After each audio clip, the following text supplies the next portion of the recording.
new beginning. Welcome to the Grief Dreams podcast. My name is Sean Ram alongside Dr. Joshua Black. And here we are on a beautiful day to do another podcast, another episode with a guest that I have. Before we get into that, we just wanted to thank everyone for listening, for checking us out. It means a lot that you took the time to kind of check out our stuff and listen to the episodes. And you also honor the guests that we're on, so we really appreciate that. If you do get a chance to rate us, if you're listening on an iPhone or iTunes and you get a chance to rate us, please do. It actually does a lot to help promote the subject and help promote the podcast. So please take the time out to do that. And I just want to sort of say too that our newsletter, our Grief Dreams newsletter, is out finally. So that's out there, and we have Sean Ram here. He wrote a little piece about his first grief dream, and we have a couple other things in there. So if you're interested in either signing up for that, just go to the website griefdreams.ca to look at that, and you can find past newsletters in the newsletter archive. So yeah, thank you. Let's get this show started, Sean. All right. Today's episode, we have Rebecca MacDonald, and she is a self-taught memorial jewelry artist working and living in Ontario with her husband and dog. Since immigrating to Canada 10 years ago, Rebecca has experienced loss many times as she moved throughout the country. Her grandpa had been a huge inspiration in her life, and dealing with his passing from the other side of the Atlantic Ocean has been one of her biggest struggles so far. By fostering connections with animals, she has also been able to connect with others. Through her work, she is learning how to manage her grief while helping others with their loss through her jewelry making. She looks forward to someday being able to live near the ocean in PEI and continue to help others around the world. Rebecca's work can be found on Instagram, Pinterest, and Facebook at Pet Memorial Jewelry or on www.craftlovecraftlife.com. Rebecca, welcome to the podcast. Thanks for having me. Yeah, it's great to have you on, and shout out to the East Coast, PEI, beautiful place to want to live. Why did you decide on wanting to go there? Well, actually, when I immigrated from Northern Ireland, that's where we landed in PEI. So my parents and my siblings still live there, and it's just such a beautiful place. I want to end up back there. It's very relaxing, and yeah. Do you like Anna Green Gables? We had a guest on recently who was all about PEI because of Anna Green Gables. I actually listened to that episode and I was like, yeah, PEI. But no, I've never read the books or watched the musical or anything. But my mom is a huge fan. I haven't been to PEI myself. I haven't had the pleasure of doing that. But is it similar to Ireland in terms of environment and the way it looks? It is. Yeah, it is. Absolutely. That's, I think, one of the main reasons that we immigrated. I never moved house in my entire life until my parents were like, hey, we're going to move to Canada. But it's very green and open, and the countryside, I grew up in the countryside, and PEI is very, very similar to that. So in terms of the environment, it was a very easy transition, but everything else not so easy. Absolutely. And if people are listening and they don't know this, but like early immigration to Canada, there was a lot of Irish, and the East Coast, there's a lot of destinations where the Irish went there. So we have our own little rich history of immigration. Well, Canada itself, it's a country built on immigration. Mm-hmm. And so I'm curious. Everybody you meet has connections there. So I'm curious, what made your parents want to leave Ireland to come to Canada? I think it was more so better opportunities or more opportunities for us kids. Whenever we moved, I was 15 and not so keen on the idea. And I think back at the time, and I feel sorry for my parents having to deal with me at that stage in my life. But yeah, I wasn't so fond on the idea, but now that I'm here and I've been living here for 10 years, I realized that it was one of the best decisions that they could have done, especially for me and what I've experienced. But yeah, it was mostly just better opportunities for us. And it must have been really difficult, you think, coming at an age like that. Like, I feel like it'd be easier maybe if you were younger, maybe like, 7, 8, and kind of changing, and doing that. But I think like at 15, you have a world around you, of friends, and just different Yeah. social activities, and you're just kind of Yeah. developing that identity, and then you're kind of, oh, we got to go. Yeah, so that's exactly what I experienced. So 15, I thought like, the relationships I had with people and what I was doing, like that was my life. Like nothing else was going to happen. Like what I was experiencing in that moment, like that's as best my life was ever going to get. So I was very reluctant to actually come, that I didn't pack my suitcase until about 3 to 5 hours before we had to leave for the plane. Um, so I don't think they appreciated that too much. But yeah, the experience was definitely, I compare it a lot when I think about it. Is when I think about immigrating, I think that I compare it a lot to loss and grief, like you would experience when somebody passes away. Mm. Whenever, so my dad actually moved 8 weeks prior to us, to like get settled with work and find a place to live and stuff. So I don't necessarily remember the days, or even the day that I immigrated, but I remember the day before he immigrated. And at home, whenever somebody dies, a wake isn't held in a funeral home, it's held in the house. And, family, friends all gather at the house. And it was very much so the same whenever he was leaving. It was like he was at a living wake for himself. And when people were leaving the house that night, like they would go into the room like one by one and say their goodbyes. And I just remember like sitting being like, this is really strange. Like it was just really bizarre to see, for such an exciting time, I guess, for my family, that it was seen as such a loss. Like it was like a death. Like we were all dying because we were moving. Like we weren't Yeah. dying. People were gonna see us again. But I compare it a lot to the experience of a death. Yeah, I feel that. It's people don't, or people, I think we forget that how big of a thing moving, not just, and again, you're just not moving to a different country that's maybe nearby. You're moving across Mhm. the world Yeah. and starting a life in a new place. And we're so blasé maybe about it now, but I don't know, 150 years ago, 200 years ago, nobody did that. Like, I Yeah. mean, 300 years ago, people just stayed there. They just stayed where they lived. They grew up, they died, and then that's their home. And so this big undertaking, this big change, and then you talk about change, and yeah, there's losses there, there's grief there, and you made this change that you have to now adapt to, and there's a lot of fears Mhm. and anxieties around change itself. So Yeah. I can really understand that. In my own life, I can just think of like even I grieved. I grieved when I left elementary school and I went to high school. I hated high school, Yeah. but Yeah. eventually started liking it. I grieved when I left high school and then went to university. I loved high school and then I had to go to university, but like I eventually adapted. So it seems like you've kind of come to terms with that, and you've progressed through that period. Mhm. Yeah, grief isn't just over the loss of a loved one. It's the loss of, like, not just death, like loss, like you were saying, like moving, like changing schools and stuff like that. That's all like grieving the loss of that as well. So how long was it when you moved that you finally got your footing down? It probably took me, so I had about a year and a half left of high school, and then I decided to move on my terms to New Brunswick to go to university. And I guess it was a few months after I started university that I was experiencing those feelings of that move and all the feelings surrounding the immigration and the anxiety, that I started to realize like I'm better off here. Like this is what I'm supposed to do. And I acknowledged that I was getting those feelings again.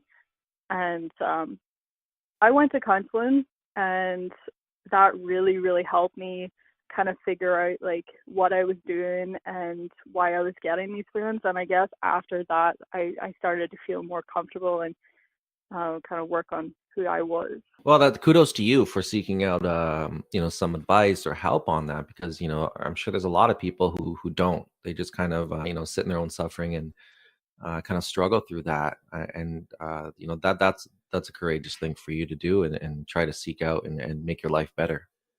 Yeah, yeah, I didn't know what to do, so I was gonna do everything in my power to figure out why I was feeling the way I was.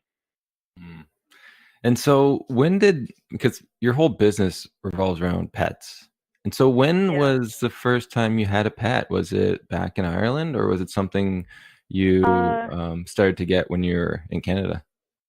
yeah, so we had pets like growing up. We had a dog, we had a couple of cats, a goldfish, and then 5 years before we moved, we actually got a boxer, a dog, and he he was the reason that I come to Canada because I convinced my parents. Oh, I feel so bad for them putting up with me, but I said to them, I was like, I'm not moving to Canada. I'm not going unless a dog comes as well. So after some argument, the dog came with us, and he was a huge benefit to me and figuring out, like, he was a comfort for me during that transition. I spent a lot of days, months after we immigrated, like talking to him about my feelings because he wouldn't talk back and, tell me that like he wouldn't have any opinions. He would just listen. So I gained a really big connection with Max, that dog, through the immigration. And whenever I traveled away for university, I missed him. And I just, missed talking to him, missed seeing him. So when I was home for Christmas, I actually took some of his hair and I decided to like experiment with making a piece of jewelry just so I could feel closer to him. So I made that first piece and I just thought it was so great because like he was right there. He was coming to class with me. Like he was just always there with me, and it was very comforting. And then a few months after I had made the piece, he passed away. And I didn't realize how comforting this piece of jewelry was until he had passed away. It became like the most a treasured piece that I had. It wasn't until after he passed away that I started telling more people about this piece that I had made. And then they're like, wow, that's a really cool idea. Like, I wish I knew about that whenever my dog or my cat had passed away. So I had a year and a half left of my program and I finished it. And then I decided to take a year off to explore jewelry making, working in the grief field. And I didn't ever go back. That's what I've been doing since I left school. So kind of how I got started. That's incredible. And for people who don't really know the boxer breed, I love them. I find them very unique. Yes. Seems like, they're very energetic, jovial. They're called the jokers, of the dog Yeah. world. Very playful, and just every time I meet one, it just my eyes light up. Every time I meet any dog, but especially Yeah. when, like, and they have the best traits that bulldogs kind of present, which is like social, incredibly loyal, just kind of Yes. sitting with the family, very close to you. And I told myself, I wonder how many times I'm gonna mention my dog. But my my dog Doug does share. He's like cousins. He's a old English bulldog, so they're all kind of related in that way. Uh-huh. So yeah, I can picture Max almost just being like a jovial, happy dog. But Yeah. that's very interesting, and a lot of pet owners feel that and understand that concept, and maybe not so much people who haven't had that experience. But why was that important? What do you think that's important for people to kind of go through that, or maybe have a piece of jewelry or have something to remember their pet, their lost loved animal? So for me, it was very much so I needed to have that connection. I needed to be able to feel him right there. So the fact that it's a tangible piece, like it sits right over your heart. And I find myself, I just sometimes I just sit and hold the necklace as I wear it, and you can just feel the energy coming off it. And another thing with my jewelry, I actually the hair and the ashes are very visible in the piece. So they're not like the traditional urn pieces where, you put the remains inside and then you close it up. I wanted my pieces to have the remains very visible and shown off to the world, and they're still very much so part of this world. So it was important for me to have that tangible connection, but also be able to see him. So the fact that I can look down and I can see the strands of hair, like I can just imagine petting him again and, finding his hair everywhere. Just being able to see him was a very important aspect of my jewelry. That's awesome. What are some things that you recall, or maybe some quirks or things? Because for instance, like you know, your dog, if you have a dog, your animals are definitely around you all the time.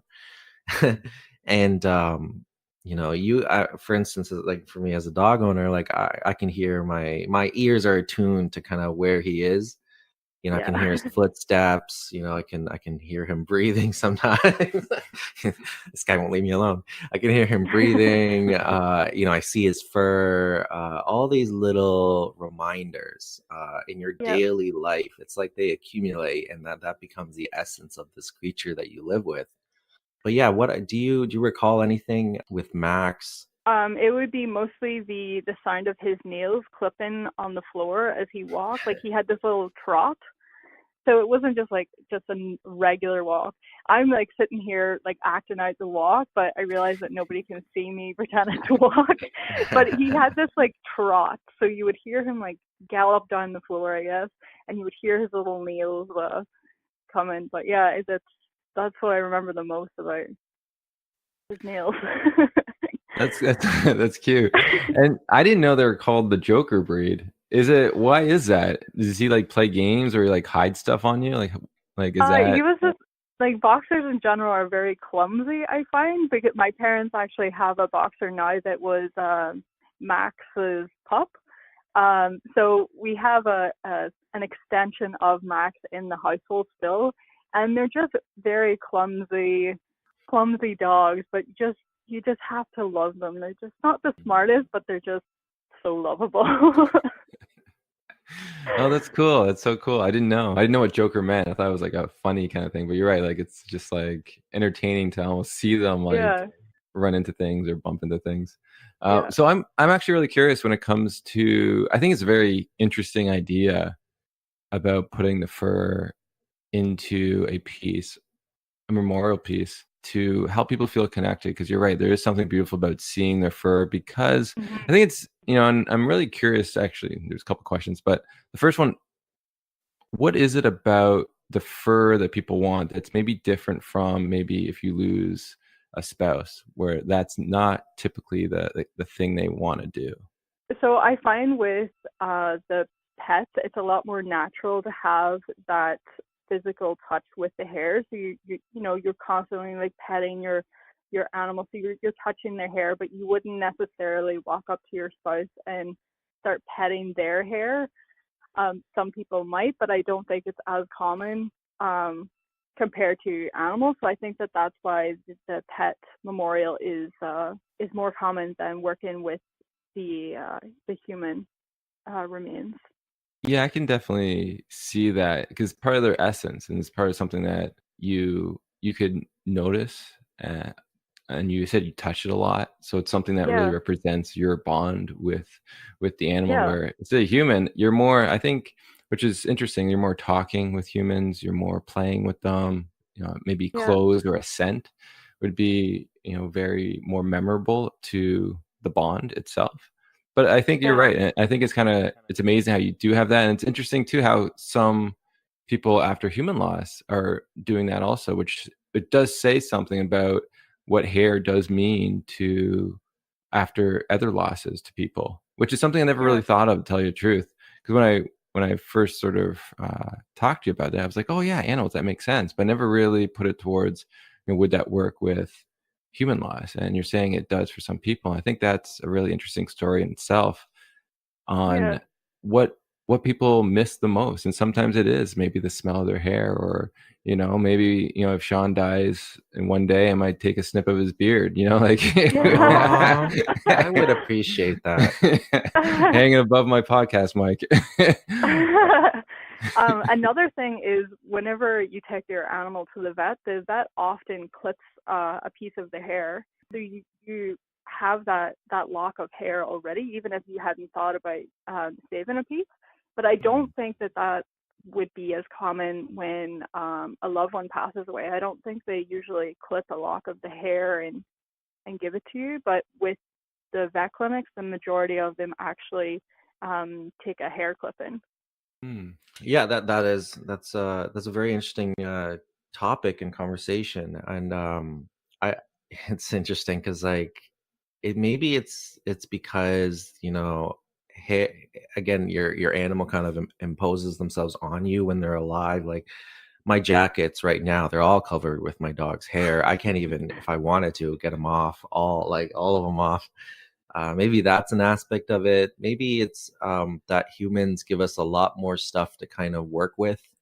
That you're talking to a human, you got different, uh, different all these pictures and all that and stuff like that. Your dog can't Hmm. quite communicate the same way, so maybe it's just a different way to kind of carry that with you. I'm not really sure, but there's definitely something there that makes it more comfortable.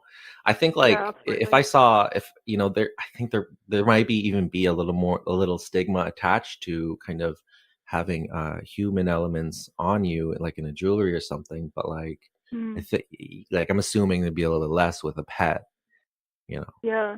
And it is a very different experience for me working with humans, because it's only probably in about the last year that I started working with human remains, just trying to build up my comfort level. But it's just I don't even know how to explain it, but it is a very, very different experience. I find that the clients that I work with the humans, uh, they're a lot more open. They want to tell me stories, and I'm not one to ask questions, but if somebody's going to talk to me, I'm going to be there to listen. And I think because I hear a lot more stories about the humans that I work with. I was As you were saying that, I was thinking there must be something too. Whereas in a traditional North American culture, it's kind of like maybe a little taboo, where people want the remains and everything to be left untouched, and you put it Mhm. in the grave, you put it in the casket, and it's there. Whereas Mhm. there's other cultures who don't look at it that way. Other cultures, we always cite the Indonesian culture. It's a rare one. It's not a current one, but the Indonesian culture where they literally mummify the body and they keep it in the Mhm. home for a few months just to kind of grieve that way. But maybe that's an Mhm. aspect of it where people are starting to change that in today's society, in our society, where they don't see it as so much of a taboo type of thing, where it's okay to kind of you know hair or whatever, however you want to memorialize your loved one. Mhm. Yeah, and I think that nowadays people are just really wanting comfort, and that might have an effect on them getting the piece done, no matter how strange it might seem to other people. You will do anything to get that comfort that you need at that time. And that's something that I hear from my clients all the time. It's like, thank you. You have no idea how much comfort that this piece has given me, like being able to keep a little piece of them near me. Like, how does that make you feel? Because you started this because you felt it was comforting for you, and you're like, "Oh, let's try this out." But what is it like now, like hearing these stories and feeling that you're actually providing a sense of sort of help on someone's grief journey? It's really amazing to know that I'm helping other people out there. It's very it's very hard to hear the stories and work with the people, but whenever the piece is done, it is so rewarding to hear the feedback that they have and know that I'm helping them in a little way, just because I know how much it helped me whenever I needed it. So knowing that those feelings I can give that to somebody else is just amazing.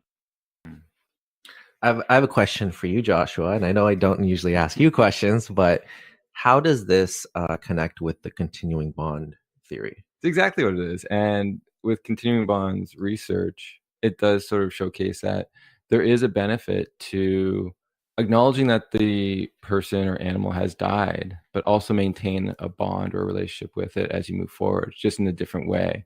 And so when I hear about this, when it comes to the hair, you're acknowledging the loss, right? You're putting it on, and you're Mhm. not saying you're saying they died, but you're also showcasing it to the world, which is a very beautiful thing. Because when it Mhm. comes to pet loss, it's very disenfranchised. So it is a talking piece. If someone does mention the driller, you could say, "Oh, it's my pet," right? It's a form of Mhm. conversation starter. But then also, it's a way to remember. It's a way to sort of feel connected and feel that bond continuing. Because not everyone gets dreams of their pets, and so Right. this is just another way of continuing that story and that bond, which I think is beautiful. And I think that's why I really love what you do. What's really interesting is I'm thinking back of like on my own life. And I remember when I was cleaning out something, I forget what it was a while back, I found an envelope, and in the envelope was hair. And I went to my mom and said, "What's this?" And then she's like, "Oh, that was your first haircut. I saved some of the hair." I was like, "Gross, mom." But like I could but I could see how even like if a child died and to have that hair, that'd be very monumental for a parent if it was like your Yeah, first haircut kind of thing. yeah, and actually the humans that I worked with, the majority of them have been children, which I think is another reason why it's so difficult um, Mm. to do, just because it is a child. But yeah, like you said, you have your first lock of hair, that first haircut, and yeah, it's a very important little milestone to have and treasure and remember. That actually reminds me, my mom's got some baby teeth. I gotta, Yeah. I gotta ask her about those. Hey, mom. She's sweet, sweet lady. She always kept them in her jewelry box, and there's Oh, always really? like all Mhm. this gold and stuff like that, and a little pocket of like baby teeth. I do work That's with teeth as well. Oh, really? And Yeah, so do you I haven't worked with human teeth, but I've worked with puppy teeth. Oh, so like how does that work? Do you encapsulate it into that kind of mold or is it on its own? No, it's in the same process. I've actually the teeth that I'm thinking of was preserved. The tooth was preserved with a lock of hair. Hmm. That's so cool. That's actually really cool. I didn't know that. You're full of mystery on what you're I on the know. products you Yeah, make. Yeah. I've worked with whiskers. Actually, Oh, cool. material from a dog's collar. Another like a fabric swatch from a blanket. Basically anything that you can imagine that you want to encapsulate. Like I can do it. That's sweet, and that's actually it gives a lot of creativity for the bereaved on what they want in there. Mhm. Then you also do these pieces where it's not hair or any kind of thing, and it's just like a metal ornament of sorts. How did that? Yeah. So Yeah. yeah, so I do metal stamped work as well. So it's personalized metal charms, like it can be bracelet, necklace, and it's just for the people that maybe don't want to preserve hair or ashes or don't have any of that to preserve. Just another option for them. That's beautiful. I think I say once again, it's just amazing what you do, and people check out our product line if this is interested to you because it's new. It was new for me, and I've been in part of the grief field for a while now, and it was the first time I've seen anything like it. So kudos to you, and I would say wish you all the best for this to continue to grow and be something that you can continue to help the world with is Yeah, mourning thanks. and remembering their loved ones. I'm curious, have you ever had a dream of your dog? I have never had a dream of my dog. No, the Mm. only dream that I have was of my grandfather. Okay, and so when did your grandfather die? He died about 4.5 years ago from Alzheimer's. Hmm. So that's another thing that I reflect on a lot is for me and my family are very big on making memories and preserving those memories, but then for him to be, I guess, cheated of his life and his memories being taken away from him was a very hard thing for our family because memories is such a big part of what we strive for. Yeah, I've never experienced that, like been in front of a loved one that had Alzheimer's. So was he in Canada or was he in Ireland when this was going on? So he lived in Northern Ireland, and he was showing signs whenever my parents were like thinking about moving, and then whenever they had made the decision to move, it was just a few months before we had actually moved that he was diagnosed. So he at that time when we had moved, he was experiencing good days and bad days, but he actually the night before my dad left, I remember him telling me like I talked to Granda and I was telling them like, we're moving. Can't believe we're doing this. Like, I don't want to leave you, especially in this state. And my Granda said to my dad, like, don't wait around for me to die. Like, go and live your life. And I think about that a lot because like that's hard to leave somebody, especially when they're entering in such a difficult state of mind. Yeah.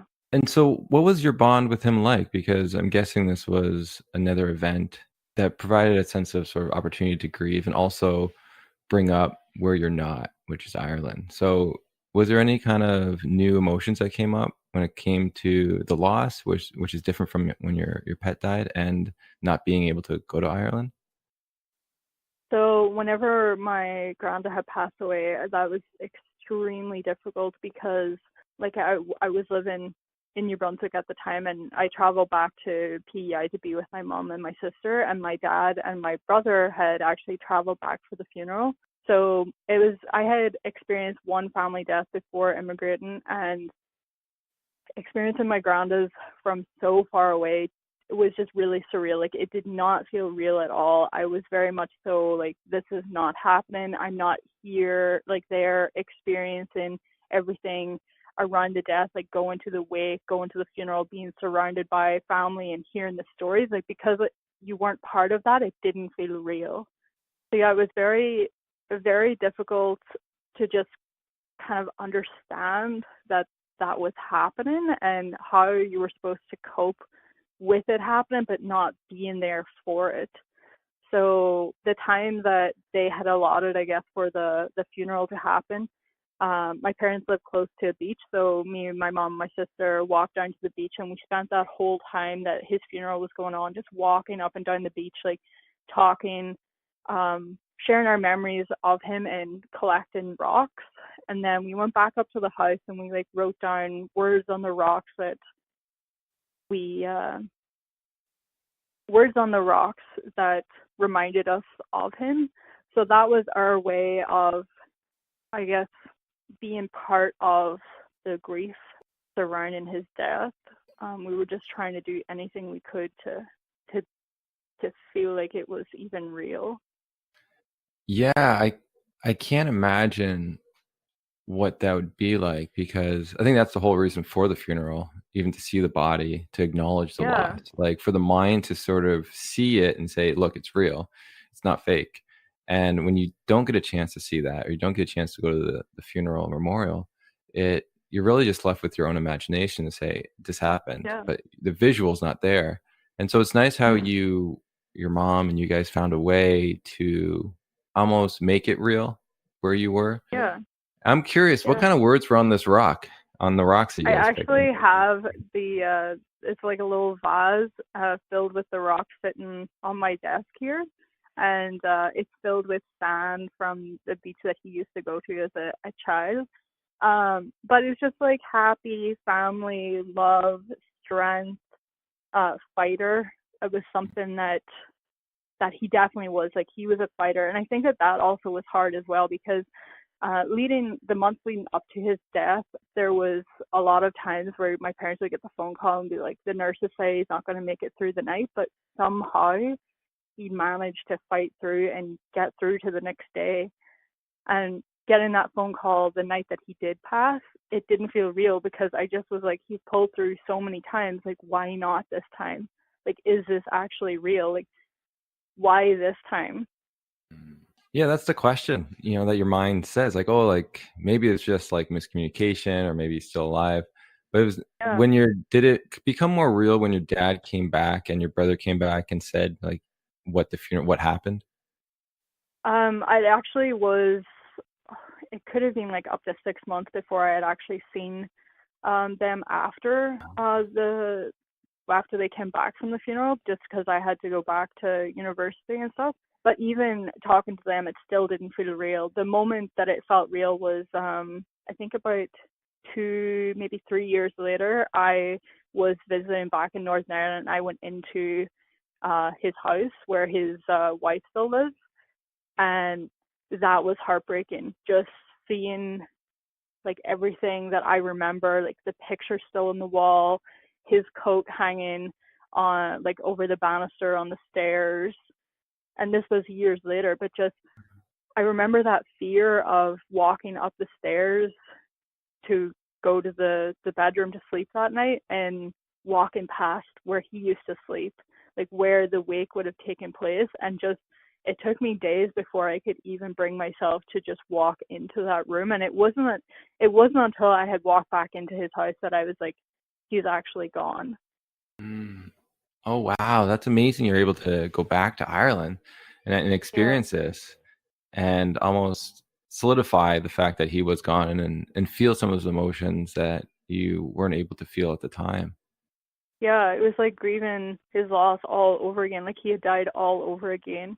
And I actually, one of the rocks that I had wrote on during the time of his funeral, I brought back with me and left on his grave, and it said "never give up," and it was very much so the saying that we always associated with him, because no matter how hard his life got, like he never gave up on anything. He always pushed through, and yeah, it's a very special phrase to me. That so now he has a little rock with him.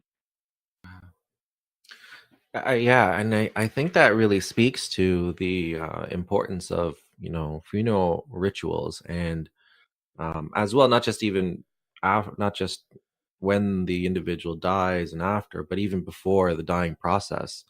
You didn't really get a chance to kind of take part in some of those, Mhm. unfortunately. And then I also thought, I was also, as you were talking about, the wake, I was thinking about how interesting and unique an Irish wake is.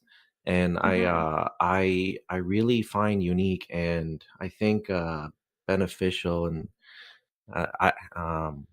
describe it, but I find it very interesting how there are different elements in the Irish wake that aren't necessarily in traditional funerals. And off the top of my head, I'm just thinking about, not afraid to tell stories or tell jokes. Um, Yeah. Yeah. yeah, can you speak on that a little bit?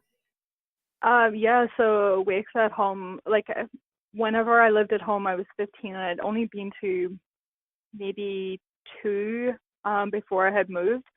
But from what I remember, it was very much so celebrating their life.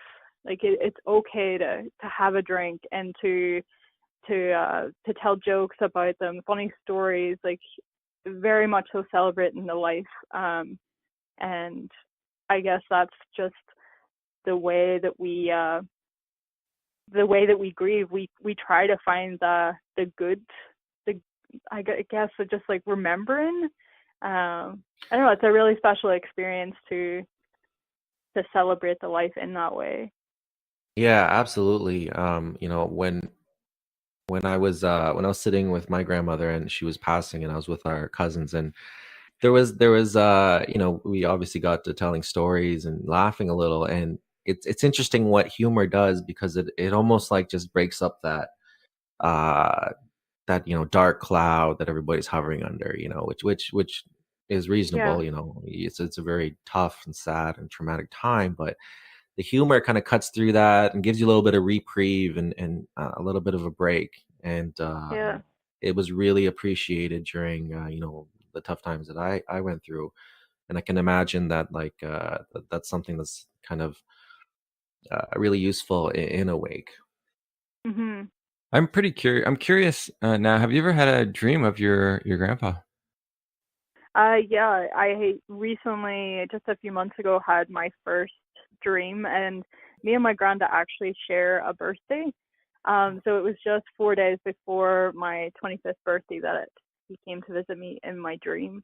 So I just got married a few months prior to the dream, and I had recently received the wedding photos. And in the days leading up to the dream, I was thinking about which ones to send to Granda's wife, Betty, who also was not at the wedding. So in the dream, Granda was alive, and he looked the same as I remember him before he was diagnosed with Alzheimer's. Like whenever he had the Alzheimer's, his looks really changed, and we received photos of him, and it just didn't seem like he wasn't the man that I remember him. So it was really nice when he came to my dream that he still looked the same way that I remembered him. I'm not sure exactly where we met in the dream, just because he'd never came to Canada. So the dream, it took place in, I guess it was just like a room in somebody's home.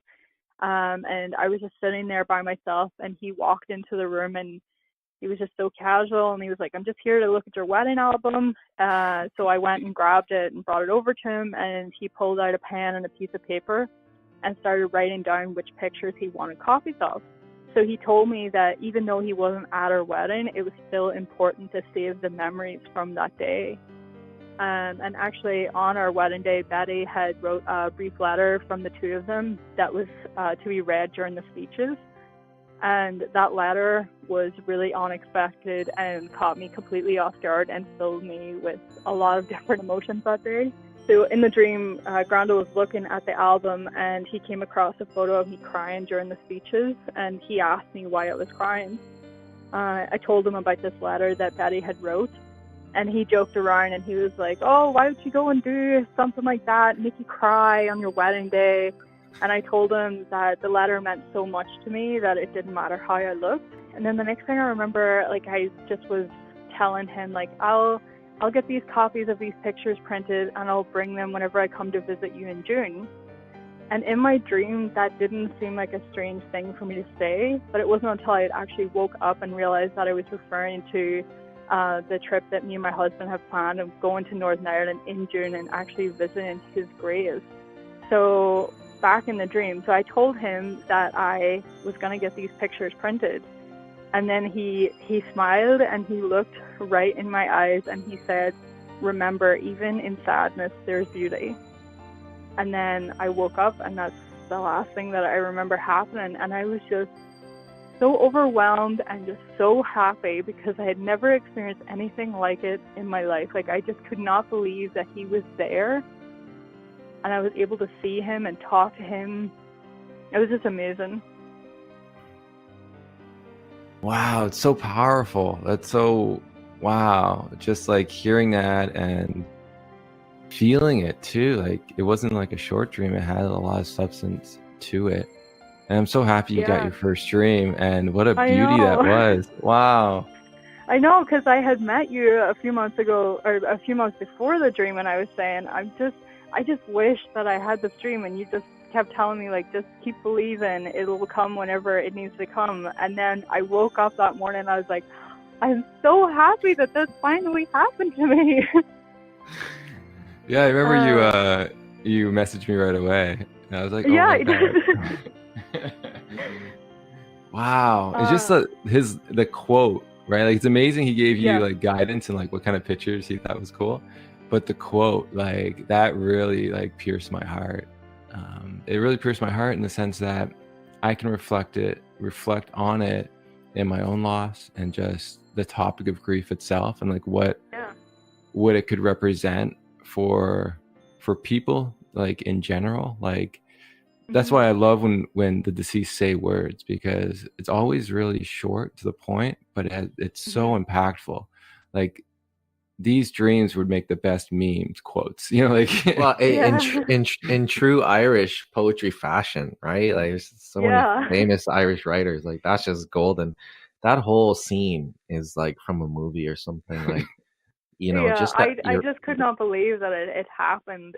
It was such an amazing experience, and I would love for him to come again and visit, or for me to get a dream from somebody else, because it was truly, it changed how I seen things. Like, during that time, I was experiencing a lot of grief and other emotions that I didn't know how to comprehend. But I know that he came and visited me in the exact time that I needed to hear his voice. Like, he was like, Rebecca needs some comfort right now. I'm just gonna pop into the stream and tell her that it's going to be okay and just remember that there's still beauty even though things are really tough right now. And it just provided me with a different outlook and perspective on things, and yeah, a life-changing dream. Yeah, it's just you're right. It goes beyond like grief after a loss, but it goes and talks about life itself because there's so much Hmm. sadness in this world. Yeah, And but if you can look at it from a different perspective, there's a lot of beauty in that sadness. yeah. Like I'm just really reflecting on one of the things I've come to feel or acknowledge was when I finished my thesis and, did that whole defense thing, I never really felt my father, the grief of my father not being there. Even though, like, Hmm. I knew I should, it wasn't there. Then I think just it was like just a mechanism to allow me to actually do the presentation and defend it and do really well. And then a lot of things happened in my life I never really got a chance to sit with. And only recently have I come to the point where I'm feeling that now. I'm feeling that he wasn't there. Like that was a person I wanted to be there to like shake my hand to say, you did a good job. Like I'm proud of you kind of thing. And like he just wasn't there. But Hmm. like, and to not be afraid of that sadness and to be able to feel that. But even though I am very sad right now in this moment, that he wasn't there, there is a lot of beauty on what his death has provided me in the sense of understanding about life and loss and what love is, and also what the research is doing to help other people. And even as yourself, to bring up the conversation and share these dreams and like have this podcast, it's such an amazing thing. And even though I'm so sad, there's a lot of beauty in what's come about from this sadness. And so for me, like when I heard that quote, that's what really spoke to me. And I know it's different from what it spoke to you, but that's the beauty of Hmm. hearing these dreams, is that it can spark something in your own loss, in your own life. Yeah, absolutely. And actually, whenever my aunt, his daughter, had actually read the letter during the speeches, and like I said, I was just crying. I just needed to hear that very short letter. And I give her a hug after the letter. And just before, like as I was walking up to give her a hug, I just said to myself, like, oh, I just wish that he was here. Like he would have just loved this day. Like he would have just loved it. And whenever I give her a hug, it was like I've had a couple of life changing experiences. This dream and this hug was one of the like two of the most life changing. He I give her this hug. I feel like crying. I give her this hug and I didn't feel like I was hugging her. I felt him giving me that hug and I just did not want to let go. I hugged her for so long and so tightly. I I just felt like he had somehow came into her body and had his arms wrapped around me, and it was just amazing. That's incredible, and it really speaks to, the connection we have with family, the familial bonds, and your dream, and you sharing that and the impact you had on it. I mean, that's just the perfect example of why, the subject is so important, Mhm. why, the podcast is important, why um, talking to people about their grief dreams is incredible, because it can have the ability to change your current life, your waking life. And who would have thought Yeah. that? Those other dreams don't necessarily do that, but these ones, man, it's just like they just have that potential to literally like start reprogramming your brain and your memories. And that's just like, it's mind-boggling, in a way, because you never, I mean, most people don't think that. They don't think that, like, well, having this dream or having, someone come back and something like that, or getting those feelings can impact you in this way. But here we are. Yeah. Wow. So I'm loving this. I wish we had like some more time to chat, but our time is running up. But I want to actually ask you one last question before we head off. And it's a question I always love to ask our guests. And that is, if you could have a dream tonight of someone who has passed, what would that dream look like to you? I definitely would love to have another visit from my granda. I would love to be able to walk him down to the beach by my parents' house and just show him this beautiful place that we live in now, and this life that we have created that he never got to experience, and just come back up to the house and have a barbecue and sit and talk just like we used to whenever I was a kid. Like I'd love to just go for a walk, have a barbecue, sit and enjoy the sun. I don't even know what I want said, but just for him just to be there, just surrounded by him again, and just have him see like where we live now. That would be really nice. That's incredible. Did he call you something special, or was it he called you Rebecca? Yeah, he just called me Rebecca. And what would you guys be wearing? I don't know. He probably what we usually wear. Like he used to always wear like a shirt, but like a jumper or sweater over top of it, and that's the only thing I ever really remember him wearing. So yeah, just what we usually wear.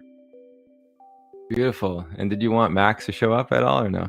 Oh my goodness! Oh, that would be so amazing if Max just came running across the yard and was like, "I'm here!"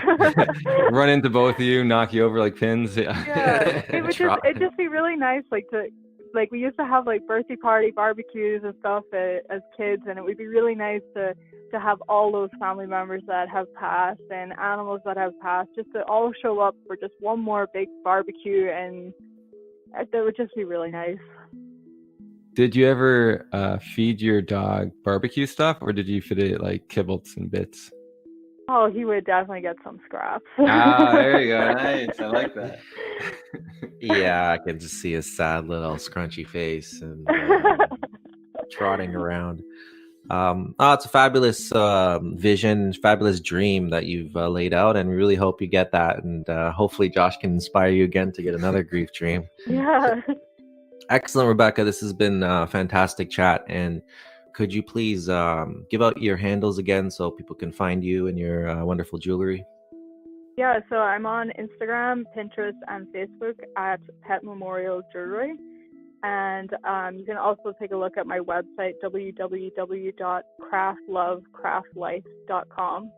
Amazing stuff. So listeners, if you have a chance, please go check it out. And I'm sure you'll be enthused by all you find. And I want to say too, Rebecca, I want to sort of commend you on the love that you still have for your grandpa and Max. It really showed through in this episode, and that means the world to me to hear like what someone's life can do to someone else, and those two beings have really made an impact in who you are. And yeah, I just gotta say thank you for sharing that with us today.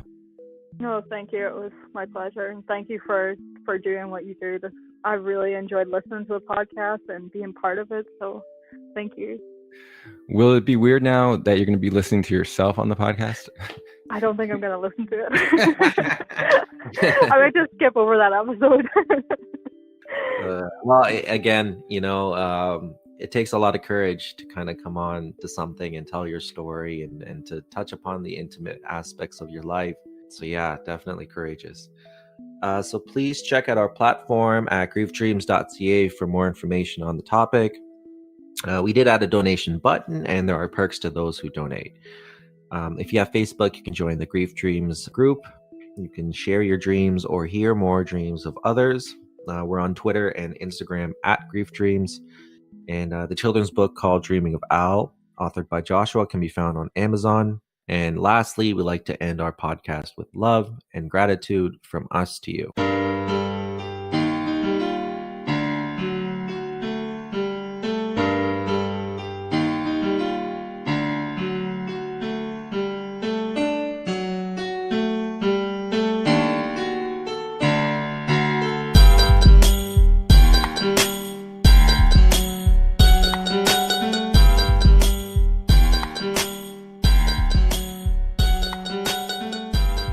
I have enjoyed this conversation in English. have questions. I have introduced myself. You have introduced yourself. This is a very good conversation.